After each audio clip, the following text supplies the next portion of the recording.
Good morning, students. Today we are going to discuss about the fundamental unit of life. Students, in our last chapter or last class, we have studied about the cell. Who discovered the cell and how the cell was discovered. ये हम already discuss कर चुके हैं और थोड़ा सा brief idea हमने cell theory के बारे में भी दिया था. Okay, now today we are going to add up a few topics in this chapter. What are the topics we are going to cover today? The cell theory and the instruments which are utilized to study the cell structure. Then types of cells. On the basis of shapes and size, the classification of cell will be studied. Okay, the types of the organisms on the basis of organization of cell, unicellular and multicellular organisms. Then we will talk about the structural organization of a multicellular organism. ठीक है, ये कुछ topics हैं. Today we are going to cover them. Okay, पहले मैं सबसे पहले बात करता हूँ सेल थ्योरी के बारे में. सेल थ्योरी के बारे में हम थोड़ा सा पहले भी डिस्कस कर चुके हैं. What are the postulates of cell theory and who discovered the cell theory. Cell theory को प्रपोज करने वाले दो साइंटिस्ट थे, श्लाइडन एंड शॉन.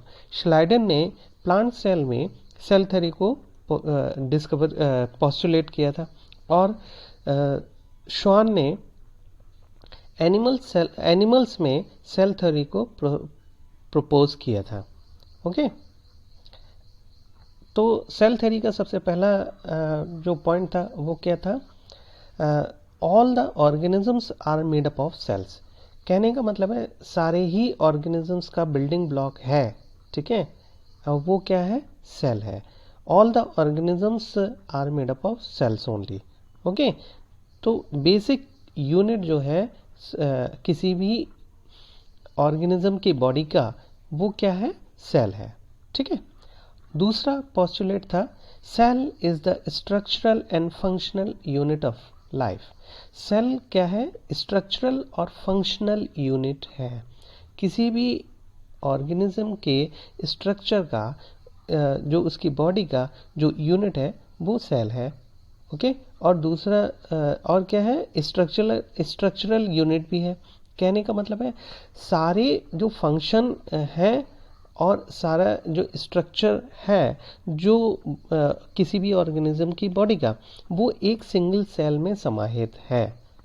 इसीलिए इसको यूनिट ऑफ लाइफ बोला है, यूनिट ऑफ एन ऑर्गेनिज्म बोला है. ठीक है. फिर इसमें एक और साइंटिस्ट ने अपना एक पोस्टुलेट दिया था and he was वर्चो. वर्चो was a virologist और उन्होंने एक पॉइंट और जोड़ा था, ओमनेस सेलुला ए सेलुला.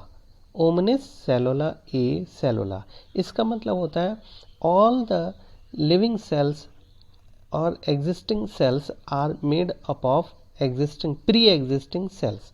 All the cells are made up of pre-existing cells, or we can say all the cells have been originated from pre-existing cells.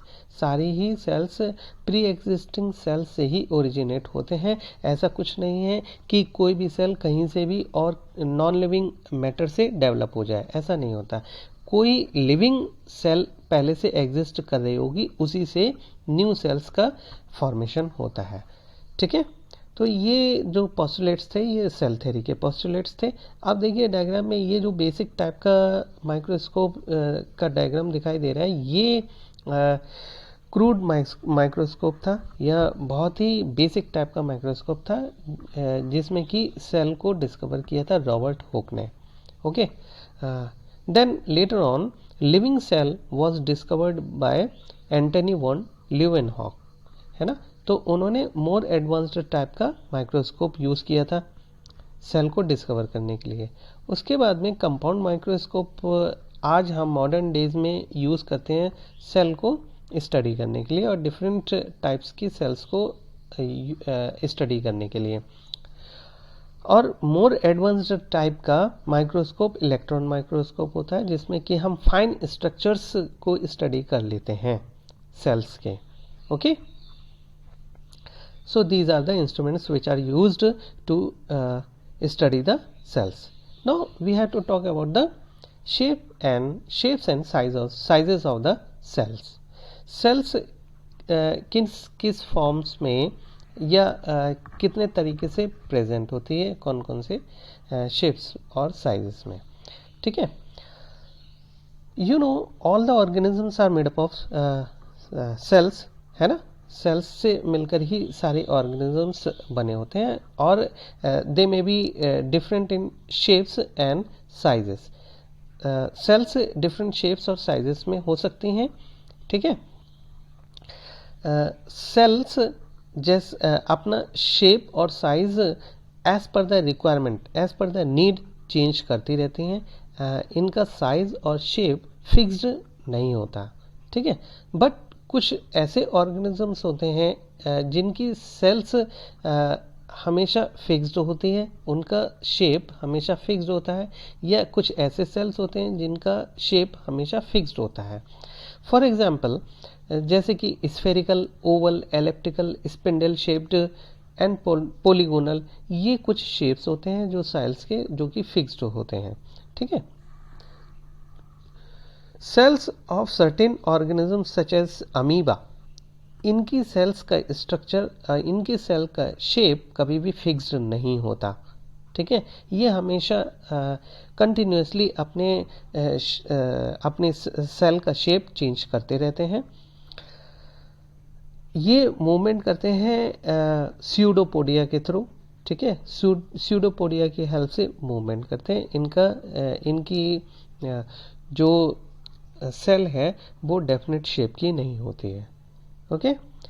Here I have shown you the table how different forms of the cells are present in our universe. Okay. सबसे पहले मैं बात करता हूँ spherical shape की. तो ovum जो है, एग, उसका स्ट्रक्चर होता है स्फेरिकल. ओके. एक्चुअली स्फेरिकल ना होके थोड़ा सा एलिप्टिकल होता है. ठीक है. देन स्पिंडल शेप्ड के जो सेल्स होते हैं वो स्मूथ मसल सेल्स होते हैं. हमारी बॉडी में स्मूथ मसल सेल्स होती हैं. ठीक है. जैसे कि हार्ट की जैसे कि लंग्स की मसल्स हैं, किडनी की मसल्स हैं, लीवर की मसल्स हैं. These are the smooth muscles. ठीक है. Then stellate means star cells. Okay. Stellate shape की सेल्स होती हैं. ये बोन सेल्स होती हैं. ये डायग्राम में दिखाई दे रहा है आपको. ठीक है. Bone cells. Then knob thread type की सेल्स होती हैं. ये नॉब थ्रेड क्या होता है? थ्रेड होता है और उसके एक एंड पर नॉब लाइक स्ट्रक्चर होता है, गांठ नुमा स्ट्रक्चर होती है. ये स्पर्म का स्ट्रक्चर होता है. देन एलिप्टिकल जो एग का स्ट्रक्चर है वो एलिप्टिकल शेप ही होता है. इसमें आ जाते हैं फैट सेल्स. एक तरफ से थोड़ी सी सेल बल्ज करके बाहर की तरफ प्रोट्रूड कर जाती है, जिसे कि हम एलिप्टिकल शेप बोलते हैं. ठीक है. फिर आ जाते हैं एलिप्टिकल थ्रेड लाइक स्ट्रक्चर्स. ये कैसे होते हैं? ये नर्व सेल्स में प्रेजेंट होते हैं. एक लॉन्ग नर्व फाइबर होता है जो कि थ्रेड लाइक स्ट्रक्चर होता है और उसके एंड पर नर्व सेल या फिर साइटोन प्रेजेंट होती है. ओके. देन एक और फॉर्म आ जाता है जिसे हम डिस्क शेप्ड बोलते हैं. ह्यूमन रेड ब्लड सेल्स इसका एक उदाहरण होता है. ठीक है.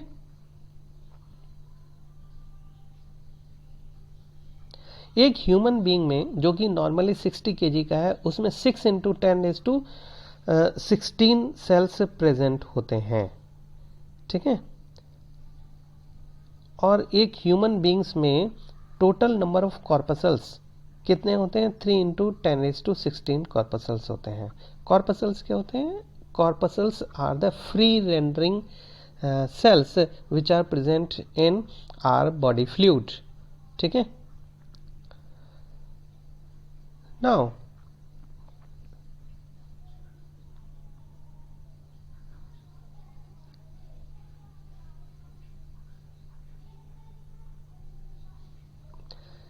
basically the shape of the cell depends upon the viscosity of the protoplasm. Cell का बेसिक शेप जो है वो प्रोटोप्लाज्म की विस्कोसिटी, प्रोटोप्लाज्म जो सेल के अंदर फ्लूइड होता है that is known as protoplasm, उसकी विस्कोसिटी, उसके गाढ़ेपन पर निर्भर करता है, ठीक है। And it also depends upon the rigidity of the cell boundaries. तो सेल का स्ट्रक्चर दो फैक्टर्स पर डिपेंड करता है, viscosity of the protoplasm and the rigidity of the cell boundaries. कैसी सेल की बाउंड्री है, वो इंटैक्ट है, लूज है, ठीक है, इस पर डिपेंड करता है। और एक फैक्टर और इन्फ्लुएंस करता है सेल के स्ट्रक्चर को, that is the nearby cells और the environment which is surrounding the cell. इस पर भी सेल का स्ट्रक्चर डिपेंड करता है। तो सेल का स्ट्रक्चर तीन फैक्टर्स पर डिपेंड करता है, the viscosity of the protoplasm, the rigidity of the cell boundaries and the action of neighbouring cells, ठीक है। अब हम बात करते हैं डिफरेंट सेल्स का के साइजेस के बारे में, ओके। सेल का जो साइज होता है वो 0.1 माइक्रोमीटर से 100 सेंटीमीटर तक हो सकता है, 0.1 माइक्रोमीटर से 100 सेंटीमीटर तक। दिस अमीबा का जो साइज होता है वो 0.6 माइक्रोन होता है। कितना होता है? 0.6 माइक्रोन या फिर माइक्रोमीटर, ठीक है। जो सबसे छोटी सेल होती है उसका जो साइज होता है that is known as pleuropneumonia like organism, PPLO। इसका जो साइज होता है वो 0.1 माइक्रोमीटर होता है। दैट मीन्स हमारा अमीबा जो है वो इससे 6 टाइम्स लार्जर होता है, 6 टाइम्स लार्जर होता है amoeba, okay. Humans red blood cell का स्ट्रक्चर जो होता है और साइज जो होता है वो 7 माइक्रोमीटर का होता है, 7 माइक्रोन का या 7 माइक्रोमीटर का ह्यूमन रेड ब्लड सेल का, ओके। देन लीवर सेल का जो साइज होता है वो 20 माइक्रोमीटर होता है। इसी तरीके से हम डिफरेंट साइजेस दिए हुए, ये टेबल दी हुई है, you can study, okay. Now the types of organisms on the basis of cells, on the basis of organization of cells, the organisms are classified into two forms, unicellular organisms and multicellular organisms. Organisms दो different तरीकों से classify किए जाते हैं, okay. इनके categorisation है unicellular organism और multicellular. Unicellular में ऐसे ऑर्गेनिजम्स आते हैं जो कि जिनकी बॉडी ओनली सिंगल सेल से बनी हुई होती है, those organisms which are made up of only single cell and all the activities of a living organism they are performed in within a single cell. Single cell के अंदर वो सारे functions होते हैं, सारी एक्टिविटीज होती हैं, सारे प्रोसेसेस होते हैं जो कि लिविंग ऑर्गेनिज्म में होते हैं, सिंगल सेल में और सिंगल सेल ऑर्गेनिज्म में प्रेजेंट होते हैं। Now multicellular organisms, what are those? Multicellular organisms are those organisms which are made up of many cells और मोर देन वन सेल्स। ऐसे ऑर्गेनिजम्स जो कि एक से ज़्यादा सेल से मिलकर बने होते हैं, ओके, वो कहलाते हैं मल्टीसेलुलर ऑर्गेनिजम्स, ठीक है। ह्यूमन बीइंग इज ऑल्सो है मल्टीसेलुलर ऑर्गेनिजम्स। इनमें मल्टीसेलुलर ऑर्गेनिजम्स में डिवीजन ऑफ लेबर होता है, different group of cells unite together and form the tissues, और टिश्यूज मिलकर क्या बनाते हैं? ऑर्गन्स बनाते हैं, और इस तरीके से उनके अंदर, बॉडी के अंदर डिवीजन ऑफ लेबर हो जाता है। सारे ही लाइफ प्रोसेसेस को डिफरेंट ग्रुप ऑफ सेल्स अपने आप को आइडेंटिफाई करके सेपरेट फंक्शन में इन्वॉल्व कर लेते हैं। कहने का मतलब है group of cells unite together to function particular to perform the particular type of function, particular type के फंक्शन को परफॉर्म करते हैं ग्रुप ऑफ सेल्स, ठीक है। ये मल्टी सेलुलर ऑर्गेनिज्म का कैरेक्टरिस्टिक फीचर हो जाता है। ठीक है।